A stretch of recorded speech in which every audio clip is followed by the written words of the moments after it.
저번 시간에 우리가 나홀로 소송 대법원을 통해서 들어갔는데 직접 들어가도 될 거야. 소액사건 소장 그냥 우리가 저번에 봤는데 정식으로 이제 소송을 준비해서 이 사이트는 누가 로그인 했네. 이현지 님이 원래 했었어, 현지가? 아니면 지금 한 거야? 해본 거야? 이것 때문에 해봤어? 한번 보자. 대여금. 그럼 대여금 소장 작성하기. 지금 요 말이 그거네. 서식을 작성하여도 법원에 접수된 것은 아니며 반드시 프린터로 출력하여 정식으로 접수하기 바랍니다. 소장 작성하기 한번 대여금 봐볼까? 한 번만 다시 입력해 줄려?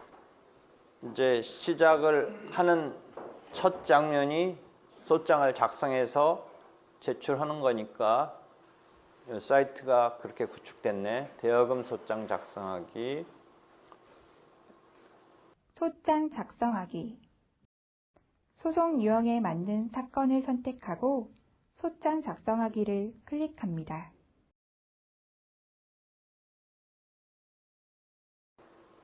기입식 같은 거로 되어 있네. 보니까 당사자 원고, 내 정보 가져오기니까 아마 로그인 하면서 정보 입력했던 거가 그대로 불려오는 것 같아. 그런 체계네. 저번 때 우리가 전자독촉에서도 그런 체계였던 것 같은데 이렇게 하고 당사자 원고로 내 정보 가져오기 하면 이거 누르면 이거 올까봐 못 누르겠네. 당사자 입력. 소장을 작성하시면서 상세한 작성 방법이 궁금하신 경우 상단의 참고사항에서 확인하시기 바랍니다.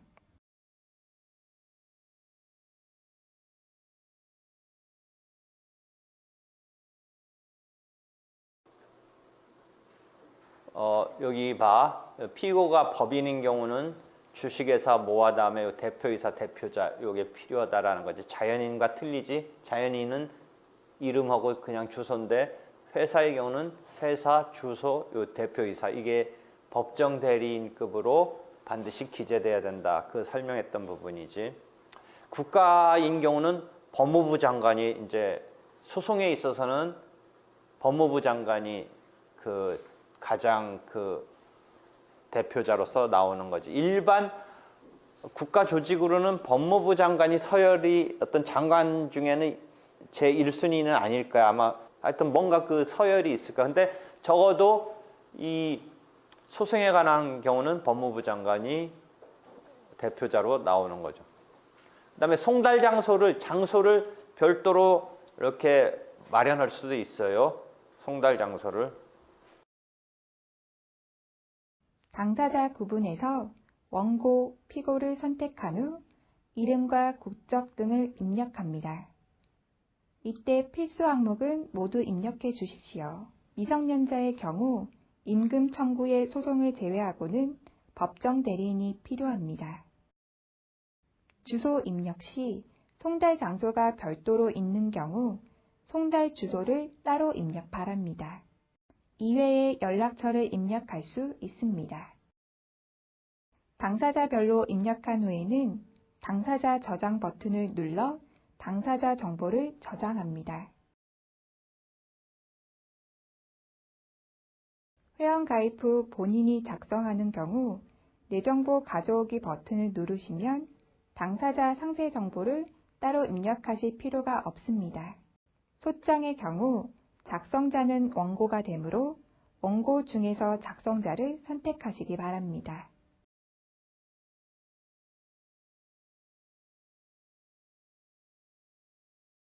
첫 번째 당사자 탭을 모두 입력하였으면 다음 탭으로 넘어갑니다.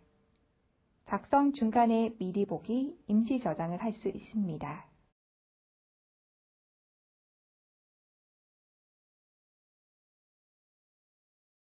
당사자명, 주체 구분 개인, 법인의 경우는 어떻게 여러분이 소장 당사자란 쓰는 거, 과제에서도 회사 같은 경우를 원고로 내세웠다든지 회사로 내세웠다든지 하는 경우를 있었던 것 같은데, 소장이나 판결문 등의 당사자 쓸 때 원고,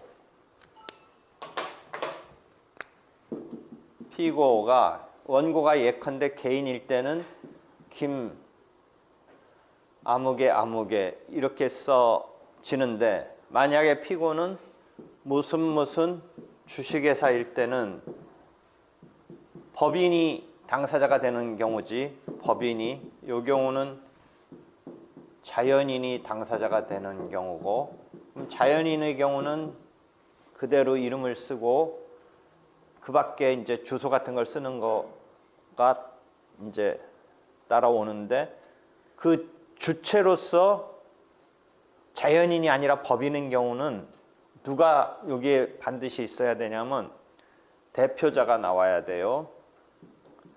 그 이유는 민사소송법 우리가 배울 때 설명을 했어요.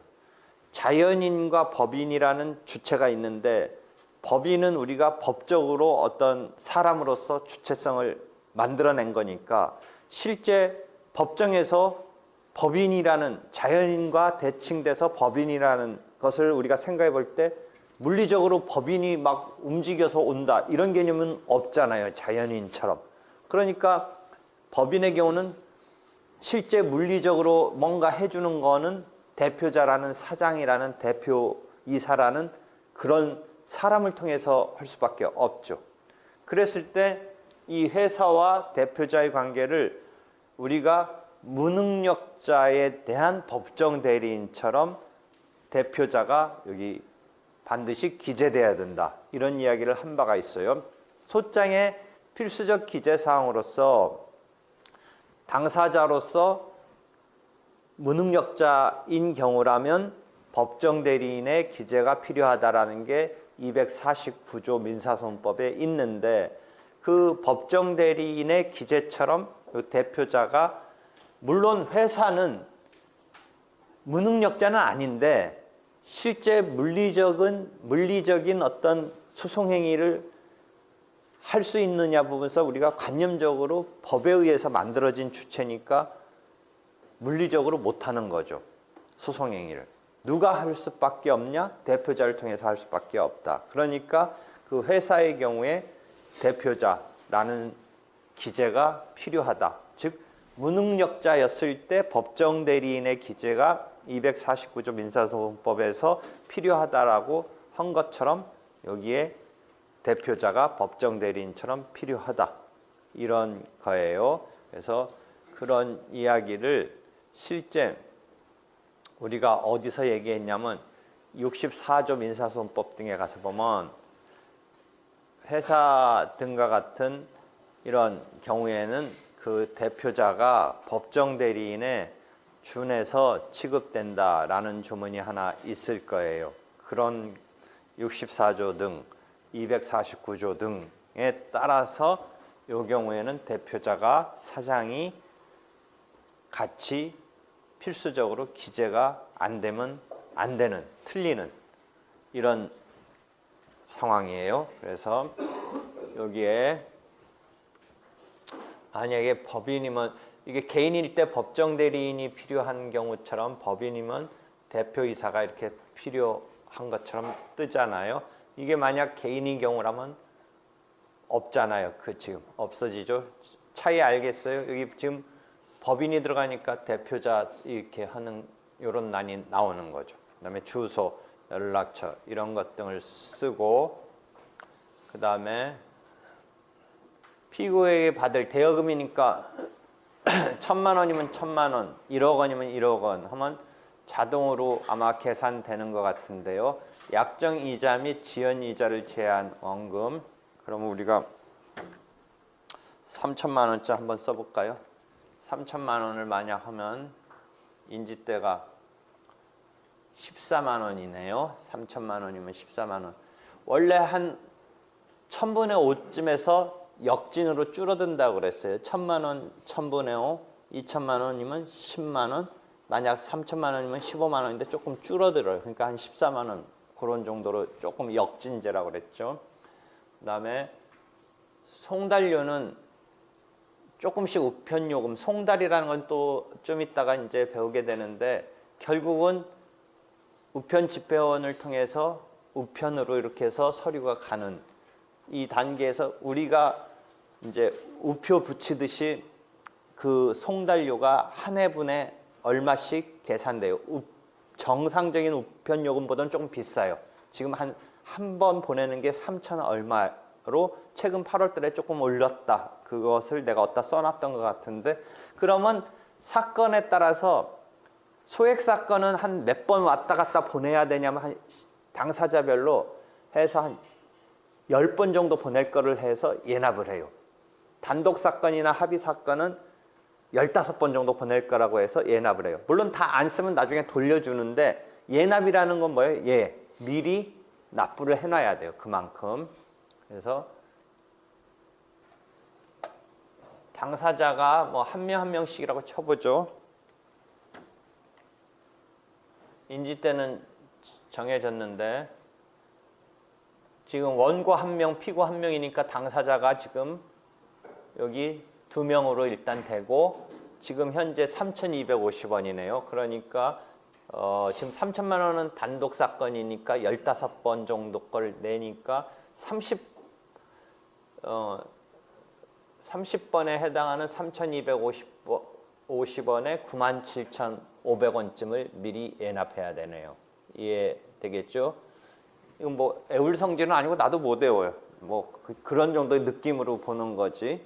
요게 지금 최근 8월 달에 올랐다. 내가 여기 사이트 어딘가 해놨던 것 같아요. 이런 정도 지금 납부해야 돼요. 그러니까 3천만 원 대여금 사건에 원고 피고가 한 명이라면 인지가 14만 원에 송달하는 그 우편 요금에 해당하는 게 97,500원 정도가 납부돼야 되네요.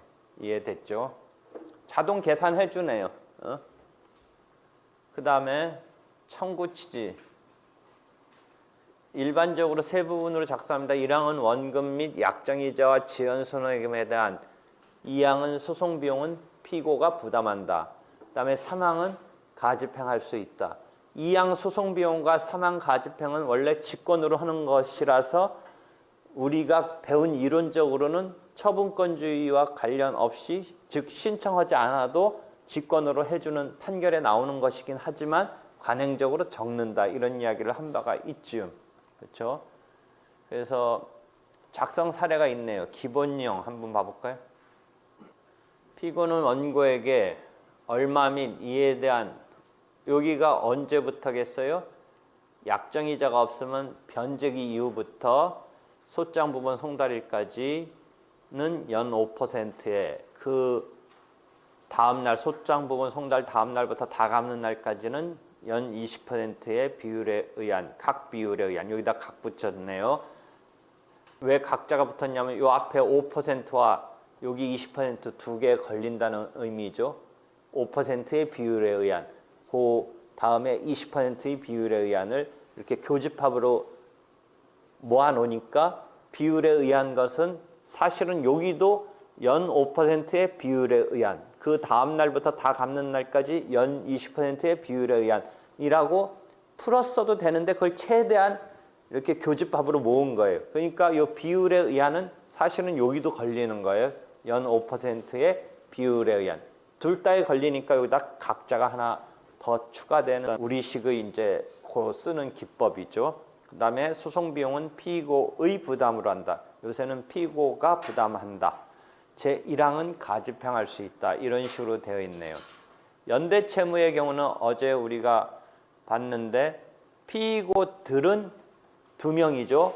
피고들 2명을 막 이름까지 쓸 필요는 없어요. 피고들은 묶어서 피고들은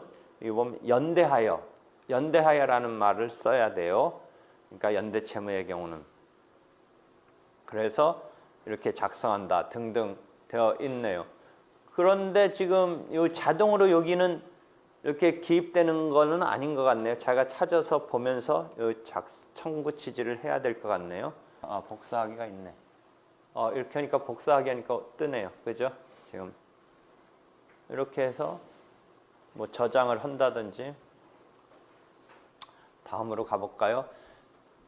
청구 원인 작성 사례는 얼마 빌려줬는데 현재 받지 못해서 이 사건 청구에 이르는 겁니다. 이런 얘기를 하는 거죠.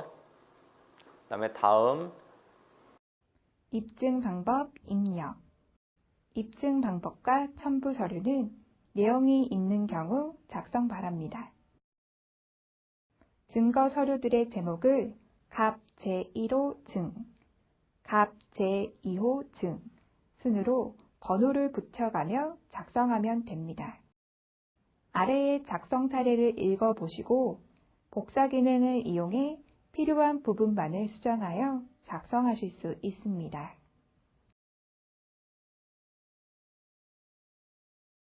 입증 방법은 보통 차용증에다가 그 다음에 그 돈을 보낸 거, 통장으로 입금한 거 뭐 이런 것 등을 입증 방법으로 적겠죠. 그 다음에 첨부 서류. 첨부 서류 입력. 기본 첨부 서류인 소장 부본 이외에 송달료 납부서는 소장 접수 시 법원 내 은행에 비치된 송달료 납부서 양식을 작성하여 송달료를 납부하시면 됩니다. 추가 첨부 서류 항목은 기본 첨부 서류 이외에 첨부 서류가 있을 경우에 추가 작성하시기 바랍니다. 만약 입증 서류를 제출하고자 한다면 각 입증 서류들은 피고의 수만큼 첨부하십시오.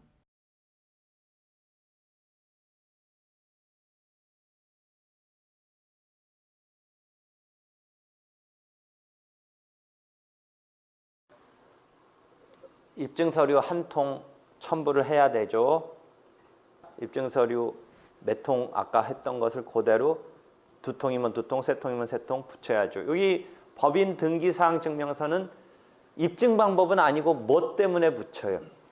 피고가 만약 회사라면 그 회사의 주소라든지 대표자라든지 이런 거를 나타내주는 공시할 수 있는 이 등기, 상업등기, 법인등기 이것을 첨부 서류로 붙여줘야겠죠. 예를 들어 개인인 경우라면 주소나 이런 관계 같은 것을 나타내려면 주민등록등본이나 이런 게 그 자체가 상속 같은 경우일 때는 가족관계증명서가 입증 방법까지도 되는 거죠. 잘 생각해 보세요.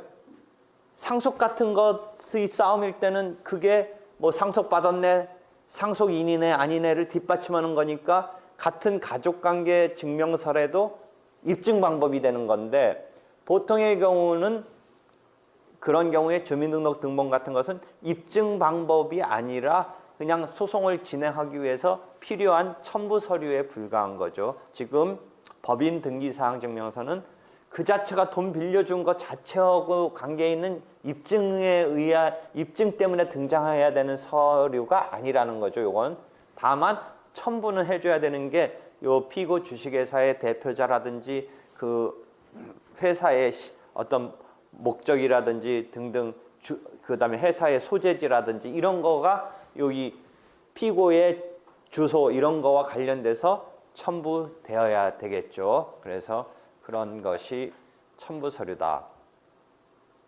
그 다음에 관할법원을 찾아라 했는데 찾기 하면 관할법원을 선택하십시오. 어떻게 처리되나 봅시다. 관할 법원과 휴대전화를 통한 SMS 정보 수신을 신청할 수 있습니다. 관할 법원 찾기 버튼을 클릭하여 관할 법원을 선택하십시오.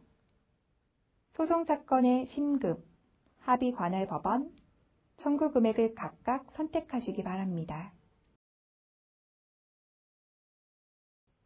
원고, 피고의 주소를 입력 후 관할 법원 찾기를 합니다. 원고, 피고별로 관할 법원이 있으며 이 중에서 관할 법원을 선택하실 수 있습니다.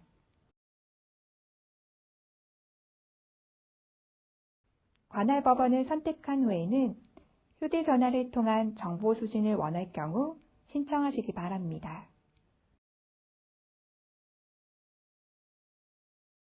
대여금 청구 1심, 국가가 피고입니까? 아니다. 청구 금액이 2천만 원을 초과합니까? 예.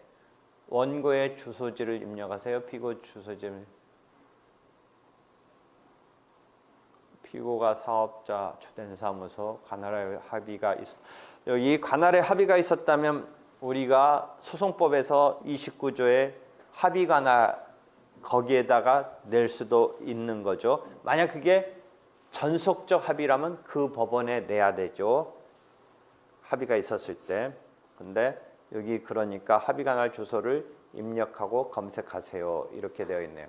네, 지금 주소 찾기로 하나? 그러네.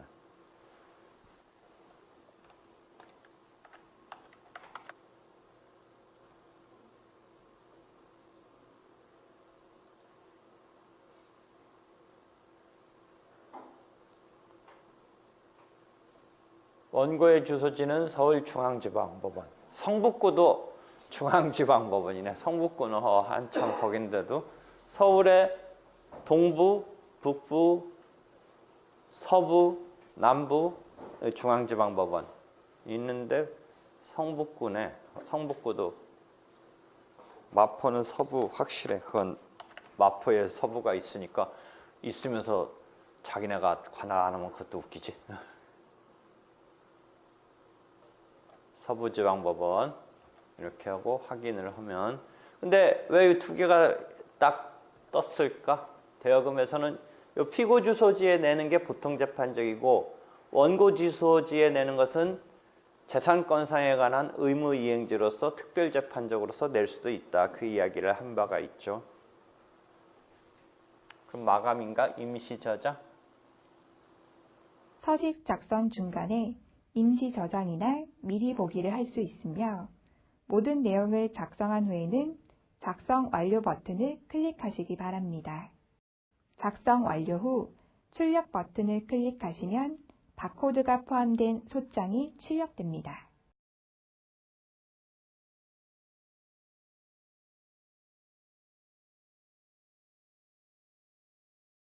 나의 문서함 확인. 관할법원에 제출하기 전에는 나의 문서함에서 수정, 복사하여 사용할 수 있습니다. 출력한 소장 접수하기. 바코드가 포함된 소장을 가지고 관할법원에 방문하여 소장을 제출합니다. 접수계에서 소장의 바코드를 입력받아 입력하신 소장 양식의 내역으로 실제 소송 사건이 접수됩니다. 이 경우는 지금 나홀로 소송이니까 이렇게 해서 양식 채우고 기본적으로 소송 절차 흐름 같은 것을 안내하면서 지금 소장 작성하는 것을 보여준 거네. 그지? 소장 작성하는 것을 보여줘서 이렇게 해서 작성을 완료하고 출력을 해서 법원에, 관할법원에 갔다가 제출하면 되겠네. 이해돼요? 이해돼? 나머지는 여러분이 직관적으로 하면 되겠죠. 이게 내용 채우는 것 중에 지금 청구 취지, 청구 원인 이 부분이 이제 그냥 직관적으로 하는 것에서는 조금 더 자기가 뭔가 궁리를 해서 써야 되는 거고 나머지야 그냥 직관적으로 하라는 대로 하면 되겠네. 그죠? 이런 식으로 하고 답변서도 아마 비슷한 형식으로 돼야 되는데 사건 조회를 하세요 하니까 요게 있더라고. 그래 아까 그것을 내가 말하려고 했다. 아까 소장을 작성해서 출력을 하면 바코드 번호가 여기서 나오나 봐. 같이 소장에 바코드 번호가 그 얘기였던 것 같아. 여기 그러니까 지금 피고 입장에서는 받았잖아. 피고 입장에서는 지금 받았지. 그러면 사건 번호를 쳐야 자기가 이제 답변서에 이제 사건 번호가 부여되어 있으니까 쳐야 되는데 바코드 번호를 해버리면 이게 자동으로 그거가 되는 이런 식 같아. 보면 바코드 번호는 소장의 바코드 하단에 인쇄된 구의범이다. 이 바코드 번호는 본 사이트를 통해 출력 후 법원에 제출한 사건에 해당합니다. 그러니까 여기 사이트 아까 소장 을 작성해서 출력해서 냈을 때 바코드 번호가 그 출력 거기에 나오나 봐. 그러니까 그것을 갖다가 바코드 번호를 입력하면 거기에 이제 원고라든지 이렇게 해서 해가지고 입력하면 된다. 이 사이트를 이용하는 경우는 바코드 번호를 그 출력한 서면에서 출력 같이 거기에 찍혀 나오니까 그것을 하면 그 사건에 어떤 정보가 담겨 있으니까 그것을 입력하면 어떤 그것을 금방 확인할 수 있다. 뭐 이런 이야기 같아요. 근데 지금 우리가 이 답변서 작성하기는 실제 지금 접수해서 사건 번호가 나온 게 아니니까 이 경우에 우리가 임의로 했을 때 더 진행 못할 가능성이 높겠네.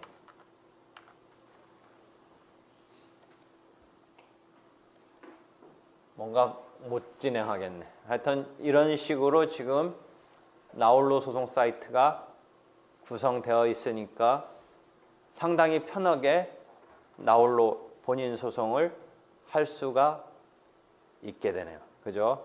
그래서 본인 소송 이런 경우에 이 사이트를 잘 이용하면 되겠다라는 거죠. 소장만 작성하는 경우 등을 이제 변호사를 선임해서 할 정도의 사건이라면 당연히 도움을 받으면서 해야겠는데 이런 정도라면 본인이 직접 수행하면 되겠죠. 종래 이제 법무사한테 이 소장만 작성하는 것을 맡겨도 한 30만 원 정도 받는다고 해요, 법무사한테. 그래서 나는 이제 왜 그럼 본인 소송이 우리 75% 되고 있는데 결과적으로는 변호사 선임하는 거와 자기가 소송을 통해서 이겼을 때 받아서 얻는 이익과를 비교해서 밸런스가 안 맞으면 아무리 도움을 받는 것에 있어서 설사 돈이 있더라도 안 맞아버리면 자기 입장에서는 변호사 선임하는 것에 대해서 의미를 두면서 도움을 그 정도 돈을 들이고 하지 않을 거란 말이죠. 그래서 결국은 경제적인 변호사 선임 비용의 경제적인 문제인데 특이하게 일본에서 최근에 본인 소송하는 것을 실태 조사를 했는데 역시 그렇게 우리도 한번 해봤으면 하는데 의외로 역시나 변호사 선임 보수 때문에 본인 소송하는 게 최고 이유가 일반적인 이유인데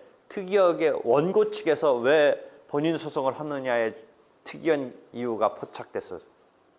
변호사를 신뢰할 수 없어서 그 이유가 있더라고요. 보통은 우리가 선임 비용 때문에 그러지 않을까 싶었는데 변호사를 신뢰할 수 없어서도 있더라고요. 그러니까 여러분도 직접 이렇게 해야 되는 경우라면 변호사를 신뢰할 수 없어서 이런 등등도 이유가 될 수 있을 것 같아요. 그래서 특이하게 그런 이유도 있었다라는 걸 그 실태조사 보고서에서 내가 보고서 아 그렇구나 이런 생각을 했어요. 그래서 일단 나홀로 소송에 관한 것은 이 정도로 마칠게요. 나머지 답변서 준비 서면 등등은 계속 요걸 통해서 작성해 나가면 유용할 것 같아요.